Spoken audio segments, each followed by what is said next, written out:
Hello and welcome. My name is Billy and I am super excited to be making this video. I've been wanting to make a book video for a while because I really enjoy reading and I want to connect with others who like to read and talk about books. So I thought I would start by sharing what I read in the month of March, kind of give my review on them. So the first book I read in March was The Pleasing Hour by Lily King. This book is about a girl named Rosie who moves from America to Paris, France to work as a live-in nanny for this family. And she is really craving family, love, connection. And the mother of the family is kind of cold towards her. And she ends up getting closer with the father and they kind of get a little too close, if you know what I mean. So I thought it was a little slow, but it got better near the end and I wanted to keep reading and didn't want to put it down. A lot of the chapters are named after the characters themselves and they kind of give the story from that character's perspective. I thought it had great character development. They were really thought out. I did feel like the book was a little bit disconnected and disjointed. Even though I thought that was interesting that she wrote the chapters that way, it felt kind of like this person's story, this person's story, this person's story. The romance between the dad and Rosie seems random. For me, it just felt like it came out of nowhere. Like, I didn't catch that they were like having romantic vibes. I mean, Rosie, maybe on Rosie's end, but on the husband's end, I was just like, he's just living his life. Kind of wanted more drama there. Rosie never once is like disillusioned into believing that the husband loves her or will be with her or they're gonna be together. And you know, like when you're watching something and you say like, girl, don't do that, don't do that. Like, you don't have to do that for this, because Rosie is like, you know what, I need to remove myself from this situation.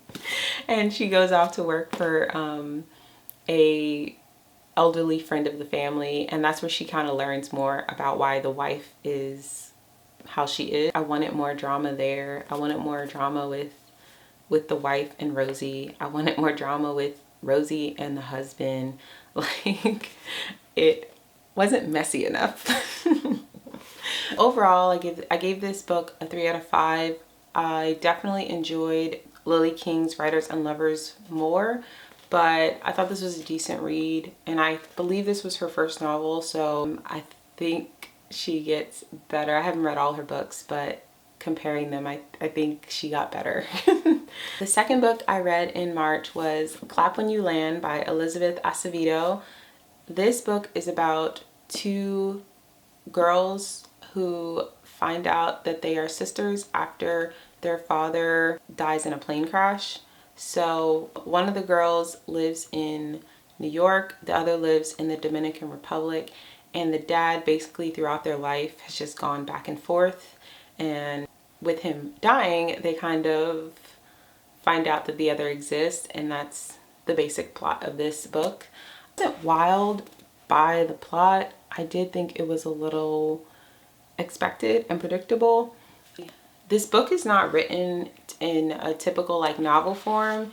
It's written more like in stanzas, like poetry, and I can see why Elizabeth Acevedo did this, because a lot of the book is the characters like processing grief and their emotions around the whole situation. Can appreciate that for what it was. That was unexpected. I didn't realize that that's how the book would be. I thought it definitely had pieces of that were really beautifully written. Overall, I gave this a 3 out of 5.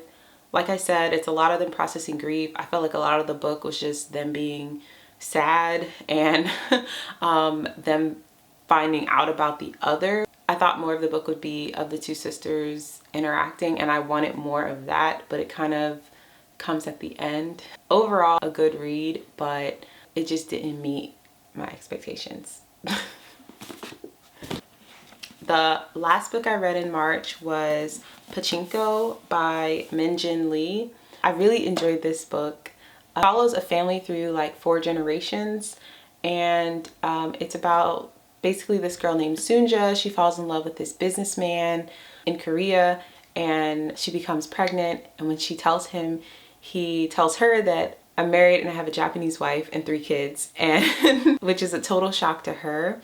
And so she's like, no, I don't want to see you. And it basically follows the life of her kids, and their kids. I thought this was really, really interesting. Sunja ends up marrying a minister and they move to Japan. I think it's absolutely beautifully written. I love, love, love beautifully written books. Say something so simple in such a beautiful way. She really, really does well. I also thought this book had a really good pace. I know some people thought it was too long, they thought it was boring, but I really enjoyed it. There was always something going on. She has no problem being like, okay, I'm killing this character now. Okay, I'm killing this other character now. It always was something happening. I will say that I do think the first 2 generations of like Sunja's parents and Sunja are more interesting than her children and her grandchildren's generations. But I still do have an appreciation for this, and I thought it explored so many different topics, from Korean-Japanese relations, female roles, patriarchy, homosexuality, even with the grandkids, explore a Korean who has grown up in America versus the perspective of a Korean growing up in Japan at that time. Overall, I gave this book a 4 out of 5, and I believe this is also a TV show, so I'm actually interested to watch the show and see how it compares with the book, because I did really enjoy the book. I feel like it could be a really long show because so much happens. Those are my March reads. That's it. I'll catch you next time. Got my first book video done.